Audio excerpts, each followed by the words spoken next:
ආයුබෝවන් ඔයාලා මේක තුලා ඉන්නේ මනිත් ටෙක් YouTube channel එකෙන් ගේන තවත් වීඩියෝ එකකට. අද මම මේ වීඩියෝ එකෙන් කතා කරන්නේ Google Lens කියන application එක ගැන. මේ application එක දැනටමත් ඔයාගේ phone එකේ install කරලා තියෙනවා වෙන්න පුළුවන්. එහෙමත් නැත්නම් Play Store එකට ගිහිල්ලා Google Lens කියලා search කරලා මේ application එක install කරගන්න පුළුවන්. app එක open කරපු ගමන්ම ඔයාට බලා ගන්න පුළුවන් search tab එක යටතේ ඔයාගේ phone එකේ camera එක automaticallyම open වෙලා තියෙනවා. මේ සර්ච් ඔප්ෂන් එක යටතේ ඔයාට පුළුවන් ඕනම දෙයක් සර්ච් කරලා ඒ පිළිබඳ විස්තර ලබා ගන්න. උදාහරණයක් විදිහට මේ මල ගැන විස්තර ලබා ගන්න මේ විදිහට මල කැමරා එකෙන් කැප්චර් කරගන්න. දැන් ඔයාට මේ මල පිළිබඳ විස්තර මේ විදිහට බලා ගන්න පුළුවන්. මේ විදිහට ඕනම දෙයක විස්තර දැනගන්න මේ සර්ච් ඔප්ෂන් එක භාවිත කරන්න පුළුවන්. ඊට පස්සේ අපි බලමු මේ ටෙක්ස්ට් කියන ඔප්ෂන් එක ගැන. මේ ටෙක්ස්ට් කියන ඔප්ෂන් එකෙන් පුළුවන් print කරපු ડોකියුමන්ට් එකක් හරි එහෙමත් නැත්නම් ඔයා අතින් ලියපු ටෙක්ස්ට් ડોකියුමන්ට් එකක් හරි ටෙක්ස්ට් ෆයිල් එකක් විදිහට ඔයාගේ ෆෝන් එකට ලබා ගන්න.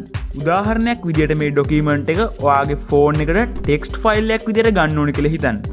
මුලින්ම ඔයා ටෙක්ස්ට් කියන ඔප්ෂන් එක යටතේ අදාළ ડોකියුමන්ට් එක කැප්චර් කරගන්න. ඊට පස්සේ ඔයාට බලා ගන්න පුළුවන් ඒ ડોකියුමන්ට් එකේ තියෙන ටෙක්ස්ට් ඔක්කොම highlight වෙලා තියෙනවා.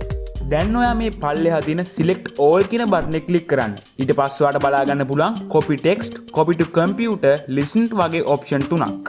මේකේ copy text කියන එක ක්ලික් කරොත් මේ highlight වෙච්ච සියලුම text ඔයාගේ phone එකේ clipboard එකට copy වෙනවා. ඊට පස්සේ ඔයාට පුළුවන් මේ text ඕනම තැනකට paste කරගන්න.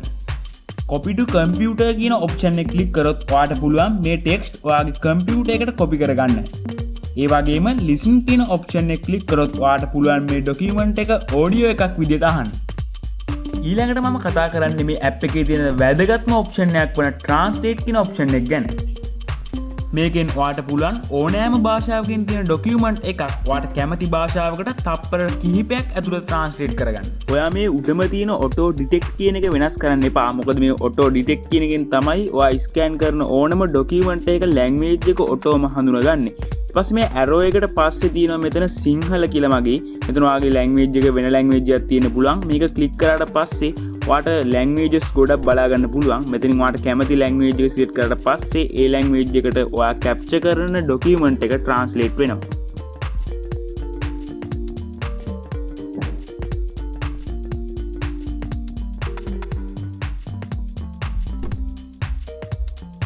මේ Google Lens එකේ තියෙන තවත් වැදගත් ඔප්ෂන් එකක් තමයි මේ homework කියන්නේ. උදාහරණයක් විදිහට ඔයා හිතන්න ඔයාට 3 වර්ගමූලය කීයද කියලා දැනගන්න ඕනේ කියලා. ඔයා නම් මෙන්න මේ විදිහට කොලයක ලියලා මේ විදිහට ස්කෑන් කරගන්න.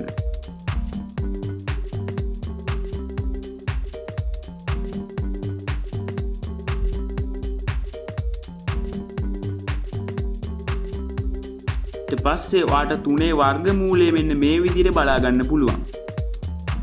මේ විදිහට ඔයාලට ගොඩක් වැදගත් වෙන ඔප්ෂන් විශාල ප්‍රමාණයක් මේ Google Lens app එක තුල බලා ගන්න පුළුවන්.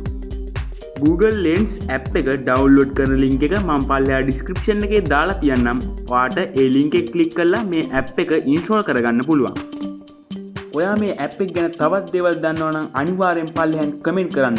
ඒ වගේම like කරන්න, මනිත් එක්ක subscribe කරන්න. එහෙනම් අදට ගිහින් එන්නම්. හැමෝටම සුබ දවසක්.